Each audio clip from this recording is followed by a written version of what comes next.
کسی کو الہ معبود اور اوصاف الوہیت سے موصوف مانتے ہوئے بنیت عبادت اس کے آداب بجا لانا عبادت ہے، اور کسی معظم اور برگزیدہ ہستی کو الہ معبود اور اوصاف الوہیت سے موصوف نہ مانا جائے، بلکہ نبی، ولی، پیر، استاد، ماں باپ سمجھ کر بنیت تعظیم اس کے آداب بجا لانا تعظیم ہے، عبادت نہیں۔ اس اعتبار سے غیر اللہ کی عبادت کسی نوع پر بھی جائز نہ ہوگی بلکہ شرک ہوگا، لیکن تعظیم کی کوئی نوع شرک نہیں ہو سکتی، ہاں حرام اور مکروہ ہو سکتی ہے۔ مثلاً رکوع اور سجدہ کیونکہ اس سے منع فرمایا گیا، مگر کسی بزرگ کے پاس اتحیات کی صورت میں دوزانوں ہو کر بیٹھنا یا اس کے آنے پر احتراماً کھڑے ہو جانا اور حضور صلی اللہ علیہ وآلہ وسلم پر ادب سے کھڑے ہو کر صلاۃ والسلام پڑھنا قطعاً جائز ہے۔ اسی طرح اس سے کہیں بھی منع نہیں فرمایا گیا، بلکہ کتب حدیث اور کتب فقہ میں اس کا ثبوت موجود ہے۔ چنانچہ حضرت سیدنا عمر فاروق اعظم رضی اللہ تعالیٰ عنہ فرماتے ہیں، بخاری و مسلم، مشکوٰۃ اور نسائی میں یہ حدیث موجود ہے کہ ایک روز ہم حضور صلی اللہ علیہ وآلہ وسلم کی خدمت میں حاضر تھے کہ اچانک ایک شخص آیا جس کے کپڑے نہایت سفید اور بال نہایت سیاہ تھے۔ اس پر سفر وغیرہ کا کوئی اثر نہ تھا۔ ہم میں سے کسی نے اس کو نہ پہچانا، یہاں تک کہ وہ اپنے دونوں گھٹنے حضور صلی اللہ علیہ وآلہ وسلم کے گھٹنوں کی طرف ٹیک کر بیٹھ گیا اور اپنے دونوں ہاتھ اپنی رانوں پر رکھ لیے، یعنی بصورت اتحیات بیٹھ گیا۔ حضرت عمر رضی اللہ تعالیٰ عنہ نے فرمایا کہ اس نے چند سوالات کیے اور آپ صلی اللہ علیہ وآلہ وسلم نے ان کے جوابات دیے۔ جب وہ چلا گیا تو آپ صلی اللہ علیہ وآلہ وسلم نے فرمایا، یہ جبرائیل امین تھے جو تمہیں تمہارا دین سکھانے آئے تھے۔ اب ذرا یہاں پر غور طلب بات ہے کہ جبرائیل امین جیسے مقرب اور برگزیدہ فرشتے نے حضور اکرم صلی اللہ علیہ وآلہ وسلم کی بارگاہ میں دوزانوں بیٹھ کر امت مصطفیٰ صلی اللہ علیہ وآلہ وسلم کو یہ تعلیم فرما دی کہ کسی برگزیدہ خدا کے حضور دوزانوں بیٹھنا جائز ہے۔ یہ عبادت نہیں بلکہ ادب اور تعظیم ہے، ورنہ کہنا پڑے گا کہ جبرائیل امین نے حضور صلی اللہ علیہ وآلہ وسلم کی عبادت کر کے شرک کیا تھا، معاذ اللہ، استغفر اللہ۔ اب بات سمجھنے کی ہے کہ اسی حیت کے ساتھ اللہ تعالیٰ کی بارگاہ میں بیٹھنا عبادت ہے، اور انبیاء اور اولیاء کے حضور بیٹھنا ادب اور تعظیم ہے۔ حیت ایک ہی ہے مگر ایک عبادت ہے اور ایک تعظیم، اور ان میں فرق کرنے والی صرف نیت ہے۔ حضرت ابو سعید خدری رضی اللہ تعالیٰ عنہ فرماتے ہیں کہ جب حضور اکرم صلی اللہ علیہ وآلہ وسلم نے بنو قریظہ یعنی یہود مدینہ کا 25 روز تک محاصرہ کیا تو وہ حضرت سعد بن معاذ کے فیصلے پر آمادہ ہو گئے، کیونکہ حضرت سعد ان کے حلیف تھے۔ ان کا خیال تھا کہ وہ ہماری رعایت کرتے ہوئے ہماری خلاصی کی کوشش کریں گے، تو حضور اکرم صلی اللہ علیہ وآلہ وسلم نے سعد رضی اللہ تعالیٰ عنہ کو بلا بھیجا۔ یہ حدیث جو ہے یہ بھی بخاری، مسلم اور مشکوٰۃ میں موجود ہے۔ تو وہ گدھے پر سوار ہو کر آئے، جب مسجد کے قریب پہنچے تو رسول اللہ صلی اللہ علیہ وآلہ وسلم نے انصار سے فرمایا کہ اپنے سردار کے لیے کھڑے ہو جاؤ۔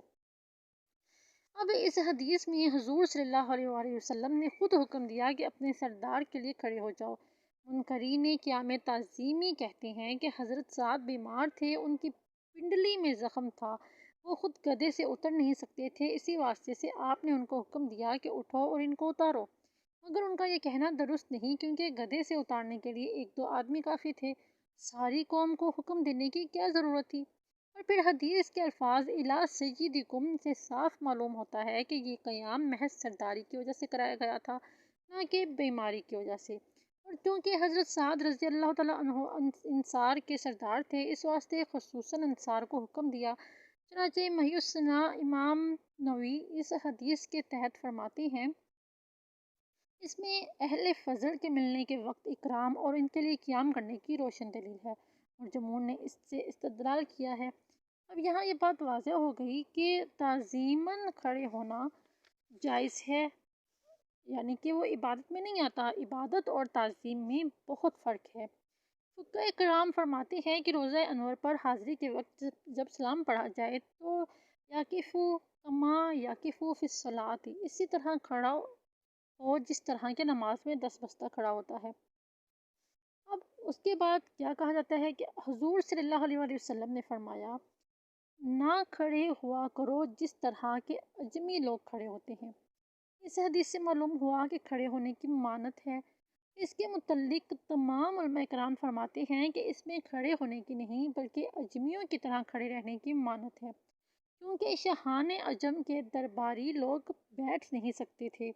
بلکہ بادشاہ کے سامنے برابر ہاتھ باندھے اور سر نگوں کھڑے رہتے تھے، جیسا کہ فرمایا نہ پیے تم میں سے کوئی جیسا کہ کتا پیتا ہے۔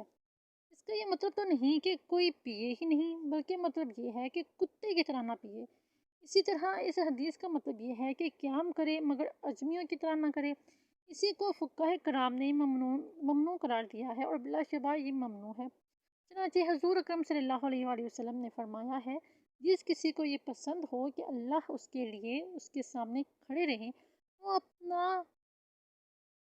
حضور اکرم صلی اللہ علیہ وآلہ وسلم نے فرمایا ہے، جس کسی کو یہ پسند ہو کہ لوگ اس کے لیے اس کے سامنے کھڑے رہیں، وہ اپنا ٹھکانہ جہنم میں تیار کر لے۔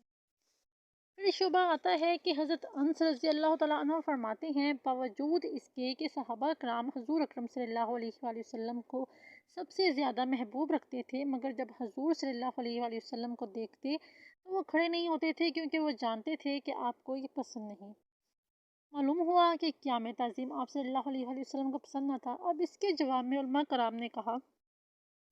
یہ ناپسندیدگی طبی تھی، یعنی ذرائع تواضع و انکسار آپ کو پسند نہ تھا کہ جب بھی میرے صحابہ مجھے دیکھیں قیام کریں، کیونکہ اس میں تکلف تھا۔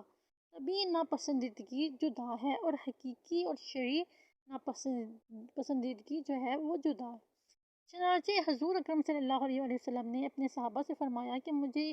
یونس بن متی علیہ السلام پر فضیلت نہ دو، تو آپ صلی اللہ علیہ وآلہ وسلم کا یہ فرمانا توازن تھا،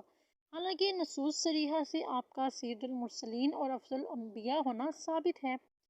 آپ کا ارشاد ہے، جو اللہ کے لیے تواضع کرتا ہے اللہ اس کو بلند کرتا ہے۔ آپ نے اللہ تعالیٰ کے لیے تواضع و انکسار فرمایا اور اللہ تعالیٰ نے آپ کو وہ رفعت اور عظمت بخشی کہ قیامت تک ساری دنیا میں آپ کی عظمت اور شان کا چرچا رہے گا، اور قیامت تک آپ کے غلام آپ کے حضور دس بستہ کھڑے ہو کر صلاۃ والسلام کے ہدیے اور تحفے پیش کریں گے۔ کسی شاعر نے خوب فرمایا ہے کہ رہے گا یوں ہی ان کا چرچا رہے گا، پڑے خاک ہو جائیں جل جانے والے۔ جو جلتے ہیں وہ قیامت تک جلتے رہیں گے، وہ جلیں گے ہی، کیونکہ منکرین کا یہ کام ہے کہ وہ جلتے ہی رہتے ہیں۔ وہ کبھی حضور پاک صلی اللہ علیہ وآلہ وسلم کی جو ہم خوشی مناتے ہیں، جو ان کی عقیدت اور احترام کرتے ہیں، اس پر وہ کبھی بھی جو ہے وہ خوش نہیں ہو سکتے۔ اگر وہ ان چیزوں کو دیکھتے ہیں کہ ہم لوگ میلاد مناتے ہیں، اتنا جو ہے اہتمام کرتے ہیں، تو ان ساری چیزوں کو لے کر اگر وہ اعتراضات کرتے ہیں تو ان پر بھی اعتراضات جو ہیں وہ بہت سے کیے جا سکتے ہیں، جو کہ اسلام میں وہ چیزیں جائز ہی نہیں۔ ان چیزوں کی ایک حد ہے وہ مقرر کر دی گئی ہے، وہ لوگ ان چیزوں کو بھی جو ہے وہ بہت زیادہ ان چیزوں پر عمل کرتے ہیں، ان چیزوں کو بہت زیادہ جو ہے وہ اپنی زندگی میں شامل کرتے ہیں۔ اگر وہ ہم پر اعتراض کرتے ہیں، مطلب کہ ان ایمان والوں پر اعتراض کرتے ہیں جو کہ حضور پاک صلی اللہ علیہ وسلم پر درود و سلام بھیجتے ہیں، ان کی تعظیم کرتے ہیں، تو ان لوگوں کو یہ بات سمجھ آ جانی چاہیے کہ عبادت اور تعظیم میں فرق ہوتا ہے، عبادت اور احترام میں فرق ہوتا ہے۔ یہ صرف اہل سنت والجماعت میں ہی نہیں، بلکہ دوسرے جو لوگ ہیں منکرین ہیں ان میں بھی یہ چیز آتی ہے کہ جب ان کا استاد آتا ہے تو وہ کھڑے ہوتے ہیں۔ آپ نے اسکولوں میں نارمل اگر بات کی جائے تو اسکول کالجز میں یہی ہوتا ہے کہ جب استاد کلاس میں انٹر ہوتا ہے تو اس وقت ساری کلاس جو ہے وہ اس کے ادب میں اس کے احترام میں کھڑی ہو جاتی ہے۔ جتنی بار استاد کلاس میں آتا ہے وہ اتنی بار جو شاگرد ہیں وہ کھڑے ہو جاتے ہیں، ٹھیک ہے؟ تو یہ کیا ہے کہ یہ تعظیم کے لیے کھڑے ہوتے ہیں، نہ کہ عبادت کے لیے کھڑے ہوتے ہیں، نہ کہ وہ قیام کرنے کے لیے مطلب کہ جس طرح نماز میں قیام کیا جاتا ہے، عبادت کی جاتی ہے، اس طرح کھڑے ہوتے ہیں۔ وہ تو کھڑے ہوتے ہیں تعظیماً کہ ہمارا جو استاد ہے وہ آیا ہے، وہ جو پوری کل کائنات کے استاد ہیں، پوری کل کائنات کے سردار ہیں، رحمت للعالمین ہیں، ان کی تعظیم کے لیے کھڑے ہونا کیوں جائز نہیں؟ یہ صرف حسد ہے حاسدین کا، جاہلیت ہے جاہلوں کا، کہ ان کے سامنے سب کچھ لکھا ہے، سب کچھ موجود ہے، لیکن اس کے باوجود بھی وہ ان چیزوں کو نہیں مانتے۔ قرآن پاک میں اللہ پاک ارشاد فرماتا ہے کہ میں ان کے دلوں پر، ان کے کانوں پر مہر لگا دیتا ہوں، ان کے دماغوں پر مہر لگا دیتا ہوں، آنکھوں پر مہر لگا دیتا ہوں، کہ نہ وہ سن سکتے ہیں، نہ دیکھ سکتے ہیں، نہ سمجھ سکتے ہیں، نہ ان کے دل میں یہ چیز جو ہے وہ پیدا ہو سکتی ہے، کیونکہ وہ منکر تھے، منکر ہیں اور منکر ہی رہیں گے۔ اللہ پاک ہی ہے جو ان کو ہدایت دے، ورنہ ان کو جو ہدایت ہے وہ نہیں آ سکتی۔ وہ کوئی بندہ بھی اپنا سر کھپا لے، جو مرضی کر لے، ان کو ہدایت جو ہے وہ نہیں دے سکتا۔ ان کی جو سمجھانے کی جو بات ہے وہ انہیں سمجھا ہی نہیں سکتا، اگر وہ لوگ اللہ کی طرف سے، اگر ان کی اصلاح جو ہے وہ نہ لکھی گئی ہو۔ اگر اللہ پاک چاہے تو کیا دن اور کیا رات، کیا منٹ اور کیا گھنٹہ، وہ ایک سیکنڈ میں سمجھ سکتے ہیں، ان کے دل بدل سکتے ہیں۔ ہم تو صرف دعا کر سکتے ہیں کہ اللہ پاک ان کے دلوں میں ایمان کی تازگی کو پیدا فرمائے، مکمل ایمان جو ہے، کامل ایمان عطا فرمائے، انہیں ایمان والوں میں شامل کرے، ان ایمان والوں میں جن کا اللہ پاک نے قرآن پاک میں ارشاد فرمایا کہ اے ایمان والو درود بھیجو رسول اللہ صلی اللہ علیہ وآلہ وسلم پر۔ اللہ پاک انہیں بھی ہدایت دے اور ہمیں بھی مزید عمل کرنے کی اور درود و سلام پڑھنے کی توفیق عطا فرمائے۔ آمین بجاہ نبی الامین و صلی اللہ تعالیٰ علیہ وآلہ وسلم۔